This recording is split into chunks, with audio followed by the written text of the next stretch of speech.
Cake কাটা হয়ে গেছে, আবার কেটে চলছে না, কেক কাটা হয়নি। এবার কি হলো? কেক খাওয়া না হয়ে গেল, আবার টিকেটটা দেখে এমনিটা দেখাচ্ছে। এটা তো আগে দেখা না, ছোড়া উল্টা পাল্টা। ঘন্টা বাজে। ওটা মিনটা ওকে মাঝখানে দিতে হয়, ভিলেন মাঝে দিতে হয়। হ্যাঁ হ্যাঁ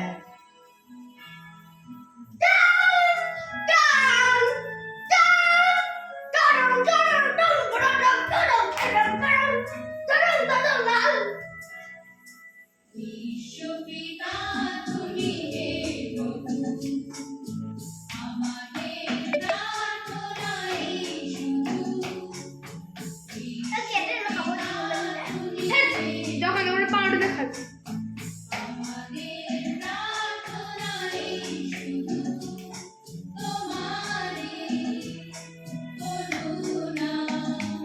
তোর কাকিমাকে এটা খুব সুন্দর লাগছে, মুখ খুব উজ্জ্বল হয়েছে। আমার খাবারটা কেমন লাগছে? কোনোটাই ওটা কাপড় বলে ভালো লাগছে না, ওটা প্রথমবার করছি তো, উন্নাটা ঠিকভাবে গুছিয়ে নিলে পেটটা দেখা যেত না, বুঝতে পারছো? উন্নাটা ঠিক মতো লিয়া হয়। হাতেটা ঘুরছে বড় বলছে।